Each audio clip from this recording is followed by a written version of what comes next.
ಶ್ರೀ ಸದ್ಗುರು ಸಿದ್ಧಾರೂಢಾಯ ನಮಃ. ನಿನ್ನೆ ದಿವಸ ನೀವೆಲ್ಲ ಹಣದ ಮ್ಯಾಗ ಭಾಳ ಲೋಭ ಇಟ್ಕೋಬಾರ್ದು ಅನ್ನೋದನ್ನು ಕೇಳಿದ್ದೀವಿ. ಇವತ್ತ ಕಾಮ ಮತ್ತು ಮೋಹದ ಬಗ್ಗೆ ಶ್ರೀಮನ್ ನಿಜಗುಣ ಶಿವಯೋಗಿಗಳು ಏನು ಹೇಳ್ತಾರೋ ಅನ್ನುವಂಥದ್ದನ್ನು ಕೇಳೋಣ. ಸ್ತ್ರೀ ವ್ಯಾಮೋಹದಲ್ಲಿ ಸುಖವಿನಿತೂ ಇಲ್ಲ, ಮನುಜನಿ ನಡೆವಿಡಿದನು ದಿನವೆಳೆಸುವ, ವನತೆಯೊಳನಿಸಲೊಂದುನಿಸು ಲೇಸಿಹುದೇ ಅಂತ ಕೇಳ್ತಾರೆ.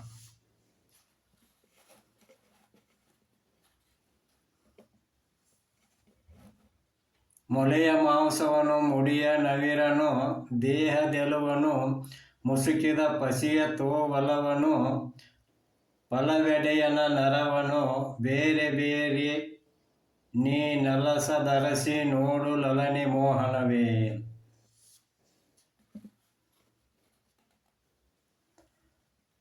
ಕರುಣದೊಳಿಳುವ ಮಲವನು, ಕಾಂತಿಯಳು ಮುಂಬರಿವ ಸೋನಿತವನು, ಹೊಸ ಜೌವನದೊಳು ಪರಿಣಾಮವನು, ಚಿತ್ತದೊಳು ಕಪಟವನು ಬಿತ್ತರಿಸಿ ಭಾವಿಸಿ ನಾರಿ ನಿನಗೆ ಶೋಭಣವೇ. ಪಡೆವ ಸಾಯಸವನು ನಡುವಲ್ಪ ಸುಖವನು, ಕಡೆಯ ನಿರಸನವನು ಕೆಡುವ ತನುವನು, ಬಿಡದೆ ಬರಿಯ ರಂಜನೆಯ ಸತಿರತಿಗಾಗಿ ಕೆಳದಿರಲ್ಲವೋ ಶಂಭುಲಿಂಗವನುಳಿದು ಅಂತ. ಅಂದ್ರೆ ಈ ಪಲ್ಲವಿಯೊಳಗೆ ಏನು ಹೇಳ್ತಾರೋ ಅಂತಂದ್ರೆ, ಹೇ ಮನುಷ್ಯ, ನಿರಂತರವಾಗಿ ಹೆಣ್ಣಿನೊಳಗೆ ಆಕರ್ಷಿತನಾಕಿಯಲ್ಲ, ಆ ರೂಪದೊಳಗೆ ಆ ಯೌವನದೊಳಗೆ ಒಂದು ಸ್ವಲ್ಪರ ಒಳ್ಳೆಯದೈತೇನೋ ಅನ್ನುವಂಥದ್ದು ನೀ ಏನಾರ ಖಂಡಿ ಏನಪ್ಪ ಅಂತೇಳಿ ತಿಳ್ಕೊಂಡ ಪಲ್ಲವಿಯೊಳಗೆ ಹೇಳ್ತಾರೆ. ಮುಂದುವರೆದ 1ನೇ ನುಡಿಯೊಳಗೆ ಅಂತಾರೆ ಅವರು, ಮೊಲೆಯ ಮಾಂಸವನು ಮುಡಿಯ ನವಿರನು. ನೋಡ್ರಿ, ಅಂದ್ರೆ ಆ ಸ್ತ್ರೀ ದೇಹದೊಳಗಿದ್ದಂಥ ಎದೆಯ ಮೊಲೆಯಲ್ಲಿದ್ದಂಥ ಮಾಂಸಖಂಡವನ್ನು ಅವಳ ನವಿರಾದಂಥ ತೆಳುವಾದಂಥ ಕೂದಲನ, ಆಕೆ ದೇಹದೊಳಗಿದ್ದಂಥ ಎಲುಬುಗಳನ್ನು, ಇವನ್ನೆಲ್ಲ ಆಕೆ ಶರೀರದೊಳಗಿದ್ದಂಥ ಮಾಂಸ ಖಂಡಗಳನ್ನು ಇವನ್ನೆಲ್ಲ ಯಾವುದು ಮುಚ್ಚೈತಪ್ಪ ಅಂತಂದ್ರೆ, ಒಂದು ಹಸಿ ದೊಗಲು ಮುಚ್ಚೈತಿ. ಅದನ್ನೆಲ್ಲ ನೀ ಬಿಡಿಸಿ ಬೇರೆ ಬೇರೆ ತೆಗೆದಿಟ್ಟು ನೋಡು ಅಂದ್ರೆ, ಅವನ್ನೆಲ್ಲ ವಿಂಗಡಿಸಿ ಮಾಂಸಖಂಡಗಳನ್ನು ಒಂದು ಕಡೆ, ಎಲುಬುಗಳನ್ನು ಒಂದು ಕಡೆ, ನರನಾಡಿಗಳನ್ನು ಒಂದು ಕಡೆ, ಎಲ್ಲವನ್ನೂ ಬೇರೆ ಬೇರೆ ಹೊರಗಾಗಿಟ್ಟು ತೆಗೆದು ನೋಡಿದಾಗ ಅದು ನಿನಗೆ ಅದ್ರ ಮೇಲೆ ಮೋಹ ಬರ್ತತೇನಪ್ಪ ಅಂತೇಳಿ ಕೇಳ್ತಾರೆ. ಅವಾಗ ಏನಾರ ನಿನಗೆ ಆ ಸ್ತ್ರೀಯೊಳಗೆ ಆಕರ್ಷಣೆ ಪಡುವಂಥದ್ದು ಐತೆ ಅಂತೇಳಿ ನಿನಗೇನಾರು ಗೊತ್ತಾಕತ್ತೇನೋ ಅಂತೇಳಿ 1ನೇ ನುಡಿಯೊಳಗೆ ಕೇಳ್ತಾರೆ. ಇನ್ನು 2ನೇ ನುಡಿಯೊಳಗೆ, ಕರುಣದೊಳಿಳುವ ಮಲವನು, ಕಾಂತಿಯಳು ಮುಂಬರಿವ ಸೋನಿತವನು, ಬಸವ ಜೌವನದಳು ಅಂತ. ಅಂದ್ರೆ ಈ ಸ್ತ್ರೀ ಆಗಲಿ ಅಥವಾ ಪುರುಷ ಆಗಲಿ, ಈ ಬ್ರಹ್ಮ ಮಾಡಿದಂಥ ಈ ದೇಹದೊಳಗೆ 9 ರಂಧ್ರದಾವು.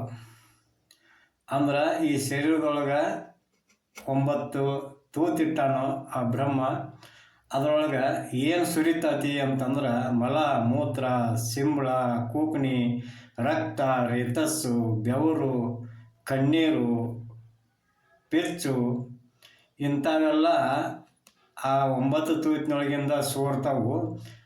ಅಂಥ ಒಂದು ದೇಹದಿಂದ, ಸ್ತ್ರೀ ದೇಹದಿಂದ ಬರುವಂಥ ಬಿಳಿ ಕೆಂಪು ಯೋನಿ ರಸ ಇಂಥವೆಲ್ಲ ಸೋರ್ತಿರ್ತಾವು. ಅಂಥ ಸೋರುವಂಥ ಒಂದು ಶರೀರಕ್ಕೆ ನೀನು ಕ್ಷಣಿಕ ಸುಖಕ್ಕೆ ಆಸೆಪಟ್ಟು ಏನು ಮಾಡ್ತೀಯ ಅಂತಂದ್ರೆ, ಅವಳ ಮೇಲೆ ವ್ಯಾಮೋಹಗೊಂಡ ಅವಳ ಕುಟಿಲ ಕಾಮಚೇಷ್ಟೆಗಳನ್ನು ನೋಡಿ ಅಂಥ ಸ್ತ್ರೀಯೊಳಗೆ ಎಡೆಬಿಡದ ಮನಸ್ಸಿಟ್ಕಾರ ನೀನು ಸಾಯೋದು ನಿನಗೆ ಲೇಸ್ ಅನ್ನಿಸ್ತೈತೇನಪ್ಪ, ನಿನಗೆ ಶೋಭಾ ತರ್ತೈತೇನಪ್ಪ ಅಂತೇಳಿ ಕೇಳ್ತಾರೆ. ಇನ್ನು 3ನೇ ಅಧ್ಯಾಯದೊಳಗೆ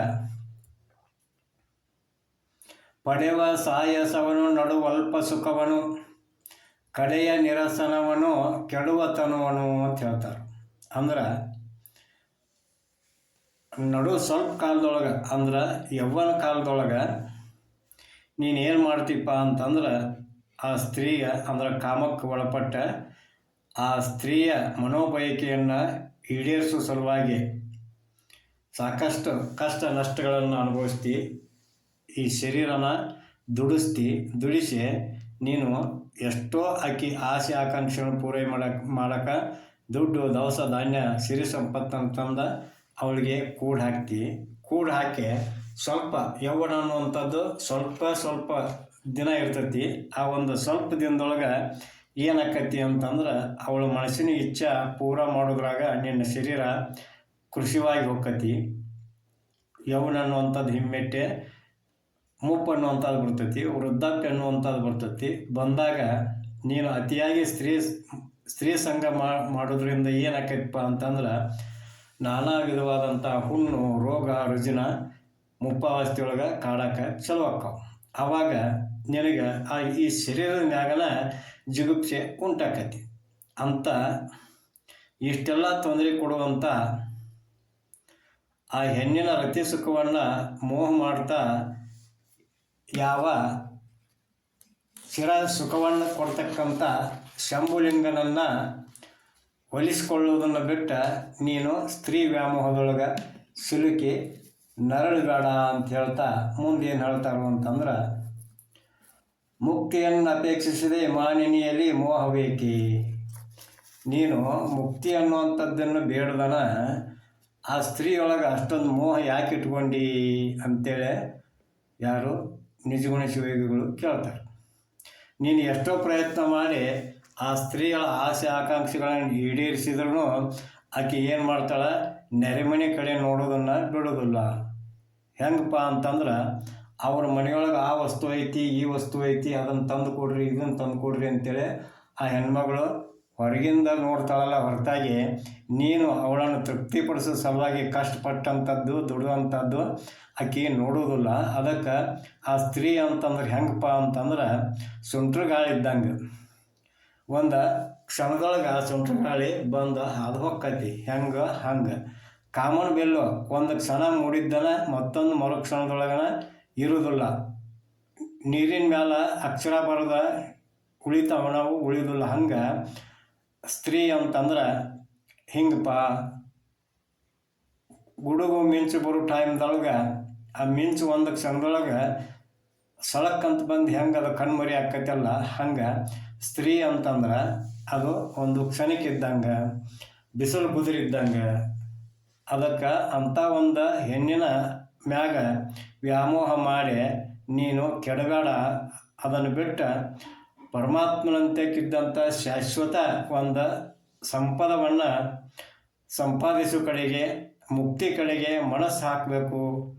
ಅಂದ್ರೆ ನೀನು ಈ ಮಾನವ ಜನ್ಮಕ್ಕೆ ಬಂದದ್ದು ಸಾರ್ಥಕ ಆಕತಿ. ಇಲ್ಪ ಅಂತಂದ್ರೆ ಏನು ಪಶು ಪಕ್ಷಿ ಥರ ಮೃಗಗಳ ಥರ ನಿನ್ನ ಜೀವನ ಆಗಿ ಹೋಗ್ತತಿ. ಮತ್ತು ಅದರಿಂದ ಏನಾಕತಿ, ಮತ್ತು ನೀನು ಈ ಮುಕ್ತಿಗೋಸ್ಕರ ಪುನಃ ಹುಟ್ಟಿ ಬರಬೇಕಾಕತಿ ಅಂತೇಳಿ ನಿಜಗುಣ ಶಿವಯೋಗಿಗಳು ಹೇಳ್ತಾರೆ.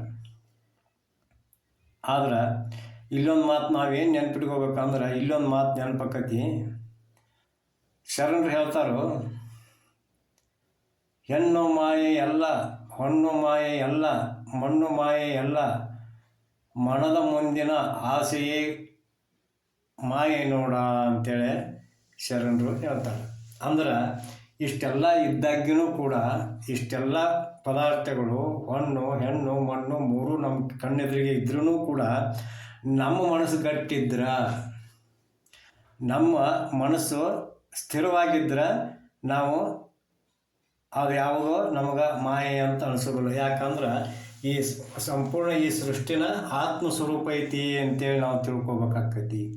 ಸಂಪೂರ್ಣ ಏನೋ ಈ ಸೃಷ್ಟಿನ ಆತ್ಮಸ್ವರೂಪ ಐತಿ ಅಂತಂದ್ರೆ ನಮ್ಮ ದೇಹದೊಳಗಿದ್ದಂಥ ಚೈತನ್ಯ ಶಕ್ತಿನೂ ಆತ್ಮನ ಹೊರಗೆ ನಮಗೆ ಕಣ್ಣಿಗೆ ಕಾಣುವಂಥ ವಸ್ತುಗಳನ್ನು ಆತ್ಮ ಸ್ವರೂಪನ ಅದಾವು. ಅಂದ್ರೆ ನನಗನ್ಯವಾಗಿ ಬೇರೆ ವಸ್ತು ಅನ್ನುವಂಥದ್ದು ಯಾವುದಿಲ್ಲ, ಎಲ್ಲ ನನ್ನ ಸ್ವರೂಪನ ಐತಿ, ಎಲ್ಲ ಆತ್ಮನ ಸ್ವರೂಪನ ಐತಿ ಅಂತೇಳಿ ತಿಳ್ಕೊಂಡು ನಾವು ದೃಢ ನಿಶ್ಚಯದಿಂದ ಗಟ್ಟಿ ಮನಸ್ಸಿನಿಂದ ಇದ್ದೀವಿ ಅಂತಂದ್ರೆ ಈ ಹೆಣ್ಣು ಹೆಣ್ಣು ನಮ್ಮನ್ನು ಏನು ಮಾಡೋಕ್ಕೆ ಸಾಧ್ಯ ಇಲ್ಲ ಅನ್ನುವಂಥ ಒಂದು ವಿಚಾರವನ್ನು ನೀವು ತಿಳ್ಕೊಬೇಕಾಗೈತಿ.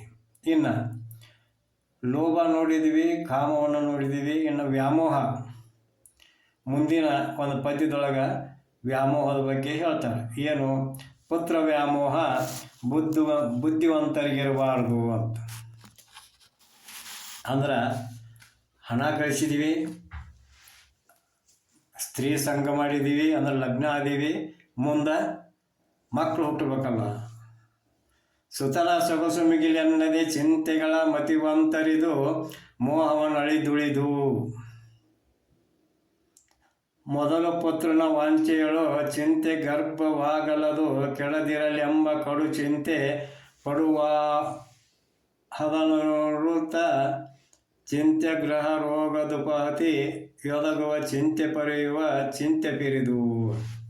ಅಂದ್ರೆ ಇಲ್ಲಿ ವ್ಯಾಮೋಹದ ಬಗ್ಗೆ ಶ್ರೀಮನ್ ನಿಜಗುಣ ಶಿವಯೋಗಿಗಳು ಹೇಳ್ತಾರೆ. ಏನಪ್ಪ ಅಂತಂದ್ರೆ ಲಗ್ನ ಆದ್ಮೇಲೆ ಮಕ್ಕಳ ಚಿಂತೆ ಚಲೋ ಆಕ್ಕತಿ. ಅಂತೂ ಇಂತೂ ಆ ಹೆಣ್ಮಗಳು ಬಸುರಿ ಆದ್ಲು ಅಂತಂದ್ರೆ ಅವಳ ಬಸರು ಆ ಗರ್ಭ ಎಲ್ಲಿ ಬಿದ್ದು ಹೋಗ್ತೈತಿ ಅಂತೇಳಿ ಅದನ್ನು ಜೋಪಾನ ಮಾಡುವಂಥ ಚಿಂತೆ ಪ್ರಾರಂಭಕ್ಕತಿ. ಮುಂದೆ ನವಮಾಸ ತುಂಬಿ ಆ ಹೆಣ್ಮಗಳು ಆ ಗಂಡು ಮಗುವಿಗೆ ಜನ್ಮ ಕೊಟ್ಲು ಅಂತಂದ್ರೆ ಆ ಕೂಸಿನ ಜೋಪಾನ ಮಾಡೋಕೆ ಚಿಂತೆ ಚಾಲು ಆಕ್ಕತಿ. ಆ ಕೂಸಿಗೆ ಏನಾರ ಗ್ರಹ ಪೀಡೆ ಆದಿತ್ತಲ್ಲ, ಏನಾದರೂ ರೋಗಾದಿಗಳು ಬಂದಾವಲ್ಲ ಅನ್ನುವಂಥ ಚಿಂತೆ ಚಲೋ ಆಕ್ಕತಿ. ಅದನ್ನು ಲಾಲನೆ ಪಾಲನೆ ಮಾಡುವಂಥದ್ದು ಚಿಂತೆ ಬೆನ್ನಿಗೆ ಬೀಳ್ತೈತಿ. ಮುಂದಿನ ಅಧ್ಯಾಯದೊಳಗೆ ಹೇಳ್ತಾರೋ, ಬಾಲನ ದುರುಳತನದ ಚಿಂತೆ ಯೌವನದ ಕಾಲದೊಳಕಂತೂ ಕಂಗೆಳಿಪ ಚಿಂತೆಯದರ ಮೇಲೆ ವಿವಾಹವೆಸಗುವ ಚಿಂತೆ ಬಾಳುಮೆಗೆ ಬುದ್ಧಿ ಪೇಳಿ ಬುದ್ಧಿಯನ್ನು ಕಲಿಸುವ ಚಿಂತೆ ಬಲುಹು ಅಂತ. ಈ ಎರಡನೇ ಒಂದು ನುಡಿಯೊಳಗೆ ಏನು ಹೇಳ್ತಾರೋ ಅಂತಂದ್ರೆ ಆ ಕೋಶಿ ಏನಾಗ್ತೈತಿ, ಬಾಲ್ಯಾವಸ್ಥೆಗೆ ಬರ್ತೈತಿ. ಅಂದ್ರೆ 4-5 ವರ್ಷದ ಅವಸ್ಥೆಗೆ ಬಂದಾಗ ಆ ಹುಡುಗ ಉಡಾಳ್ತನ ಮಾಡಿಗಿಡ್ಯಾನಲ್ಲ, ಕೆಟ್ಟ ಕೆಲಸ ಮಾಡಿಗಿಡ್ಯಾನಲ್ಲ, ಯಾರ್ದಾರ ಕಡೆಯಿಂದ ಜಗಳ ಮಾಡಿ ಮನೆಗೆ ಜಗಳ ತಂದಾನಲ್ಲ ಅನ್ನುವಂಥ ಒಂದು ಚಿಂತೆ ಆ ಹುಡುಗನ ಬಗ್ಗೆ ಚಲೋ ಆಕ್ಕತಿ. ಮುಂದೆ ಆ ಬಾಲ್ಯಾವಸ್ಥೆ ಕಳೆದ ಯೌವನಕ್ಕೆ ಬಂದ ಅಂದ್ರೆ ಅವಾಗ ಲಗ್ನ ಮಾಡ್ಬೇಕಲ್ಲ, ಏನಾದರೂ ಅಪವಾದ ತಂದಾನಲ್ಲ ಕೆಟ್ಟ ಕೆಲಸ ಮಾಡಿ ಅಂತೇಳಿ ತಿಳ್ಕೊಂಡು ಅವ್ನು ಲಗ್ನ ಮಾಡುವಂಥದ್ದೊಂದು ಚಿಂತೆ ಚಲೋ ಆಕ್ಕತಿ. ಅವನ ಲಗ್ನ ಮಾಡಿದ ಮೇಲೆ ಅವಾಗ ಬುದ್ಧಿ ಹೇಳಿ ಅವಾಗ ಬಾಳೆ ಹಚ್ಚುವಂಥದ್ದು ಚಿಂತೆ ಚಲೋ ಆಕತ್ತಂತ.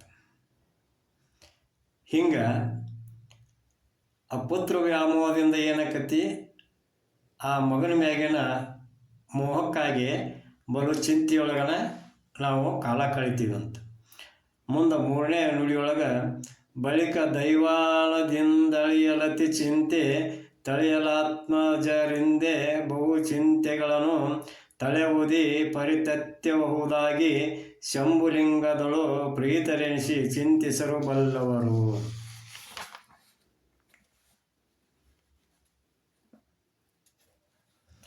ಇಷ್ಟೆಲ್ಲ ಮಾಡಿನೂ ಮಗನ ಲಾಲನೆ ಪಾಲನೆ ಮಾಡಿ ಪೋಷಣೆ ಮಾಡಿ ಅವನಿಗೆ ವಿದ್ಯಾಬುದ್ಧಿ ಕೊಟ್ಟು ಅವಾಗ ಲಗ್ನ ಮಾಡಿ ಸರಿಯಾಗಿ ಬಾಳೆ ಮಾಡ್ಕೊಂಡು ಹೋಗಪ್ಪ ಅಂತೇಳಿ ಬುದ್ಧಿ ಹೇಳಿ ಇಷ್ಟೆಲ್ಲ ಪ್ರಯತ್ನ ಮಾಡಿದ್ರೂ ಆ ಬೆಳೆದಂಥ ಮಗ ಏನಾಕತಿ, ಅಕಸ್ಮಾತ್ ದುರ್ದೈವದಿಂದ ಏನೋ ಕೆಟ್ಟ ಟೈಮ್ ಇತ್ತು, ಅವನ ಆಯುಷ್ಯ ಮುಗಿದಿತ್ತು ಅಂತೇಳಿ ಆ ತೀರಿ ಹೋದ್ರೆ, ಆ ಮಗ ತೀರಿ ಹೋದ್ರೆ ಸತ್ವಾದ್ರೆ ಅದರಂಥ ತಾಳಲಾರ್ದಂಥ ದುಃಖ ನೋವು ಚಿಂತೆ ಬೇರೆ ಯಾರಿಗೂ ಇಲ್ಲ.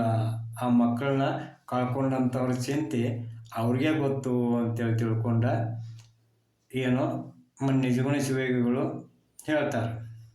ಮಕ್ಕಳಿಂದ ಪಡುವಂಥ ಚಿಂತೆ ನೋವೆಲ್ಲ ವ್ಯರ್ಥದವಪ್ಪ ಅಂತೇಳಿ ಏನು ಹೇಳ್ತಾರೆ ಅವರು ಅಂತಂದ್ರೆ, ನೀವು ವೃತ ಹೆಂಡ್ರು ಮಕ್ಕಳ ಬಗ್ಗೆ ಚಿಂತೆ ಮಾಡಬೇಡ, ನೀ ಏನು ಮಾಡು ಅಂತಂದ್ರೆ ಏಕನಿಷ್ಠೆಯಿಂದ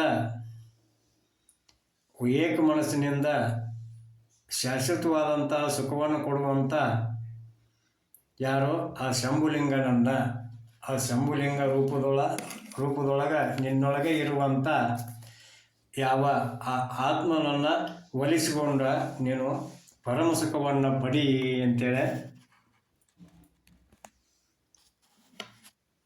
ಯಾವ ಸದ್ಗುರು ಶ್ರೀಮನ್ ನಿಜಗಣ ಶಿವಯೋಗಿಗಳು ಹೇಳ್ತಾರೆ ಅನ್ನುವಲ್ಲಿಗೆ